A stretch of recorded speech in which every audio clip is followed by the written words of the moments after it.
Hello, my dear friends. I hope you all are very well and living an easy, effortless, happy, healthy and a wealthy life. पिछली video में हमने समझा था कि anxiety क्या है, इसके सिम्टम्स क्या होते हैं और कब हमें ट्रीटमेंट लेनी चाहिए। और जिन्होंने वो वीडियो नहीं देखा है, उस वीडियो का लिंक इस वीडियो के डिस्क्रिप्शन बॉक्स में है, उसे एक बार ज़रूर चेक करें।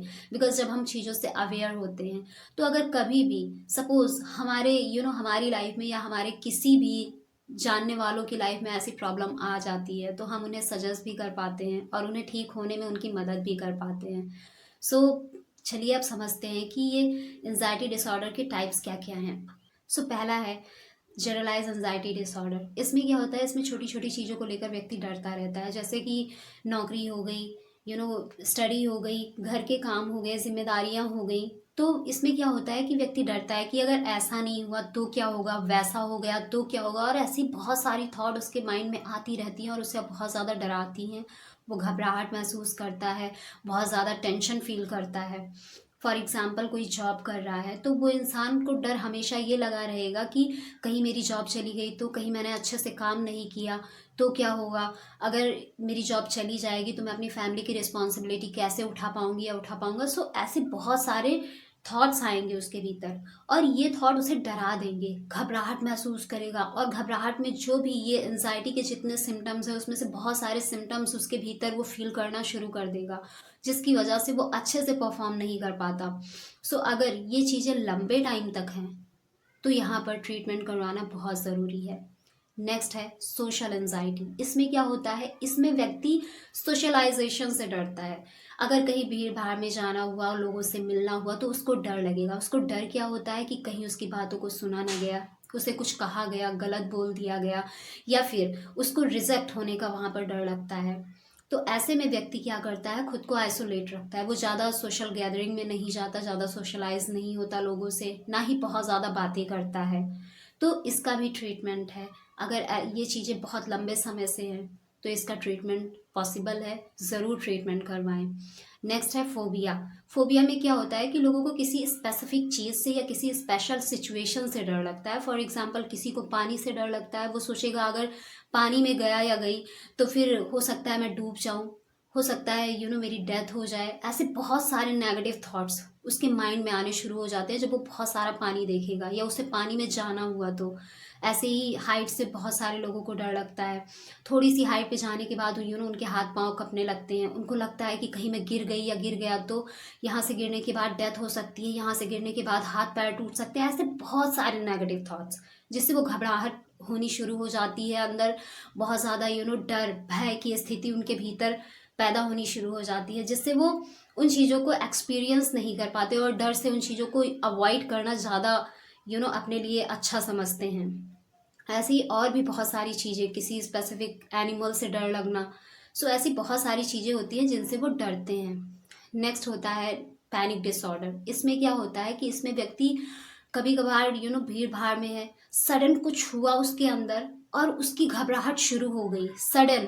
इसमें कोई स्पेसिफिक सिचुएशन नहीं होती है, सडन उसे घबराहट शुरू हो जाती है और वो खुद पर कंट्रोल नहीं कर पाता है, परेशान हो जाता है, डर जाता है, वहाँ से भागने की कोशिश करता है।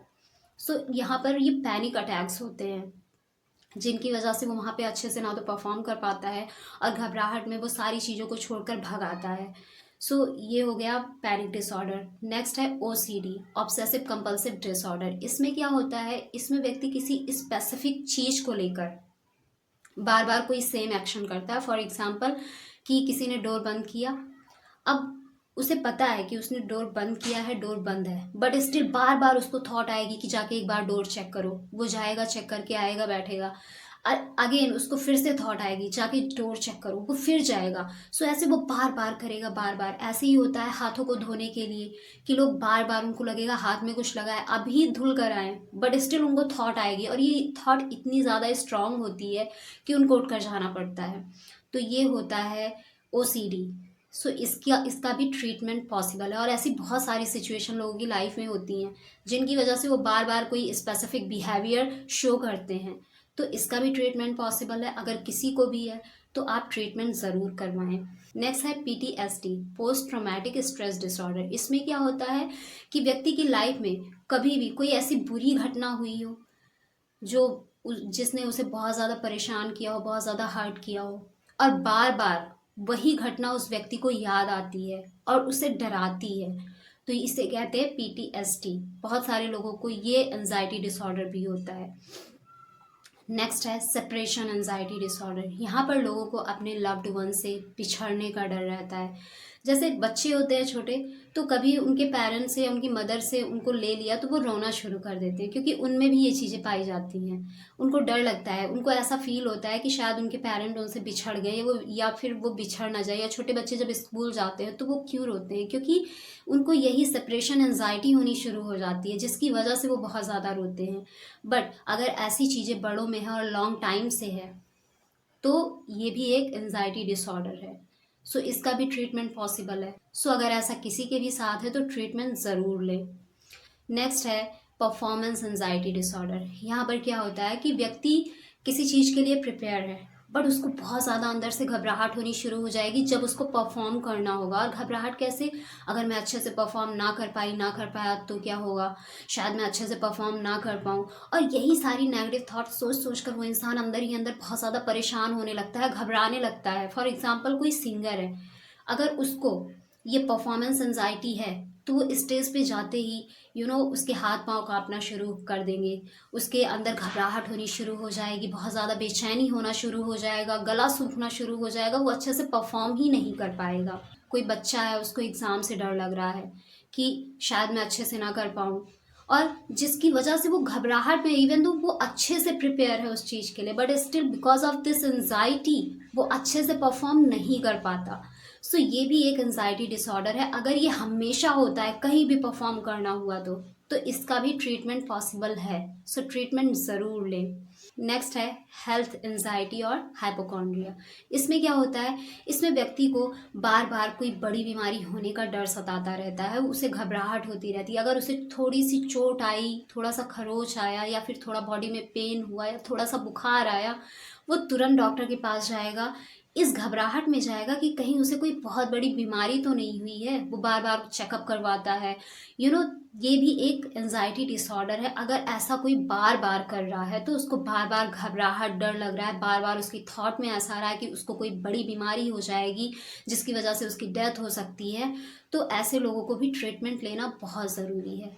सी, एंजाइटी का ट्रीटमेंट पॉसिबल है। सो अगर कुछ भी ऐसा किसी की भी लाइफ में हो रहा है और लंबे समय से हो रहा है और आप परेशान हैं, तो आप ज़रूर किसी अच्छे साइकोलॉजिस्ट को, काउंसलर को, थेरेपिस्ट को ज़रूर मिलें, उनसे ज़रूर डिस्कस करें और ट्रीटमेंट करवाएं, क्योंकि इसका ट्रीटमेंट पॉसिबल है। और जब आप मेंटली हेल्दी होंगे तभी आप अच्छे से अपने सभी लाइफ के सभी एरिया में परफॉर्म कर पाएंगे।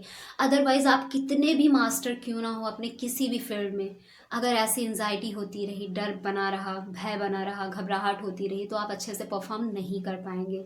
सो अपने आप को हेल्दी रखिए, मेंटली, इमोशनली एंड फिजिकली, और अपने ऊपर ध्यान दीजिए। So see you in the next video. तब तक के लिए bye bye and take care. Thanks for watching.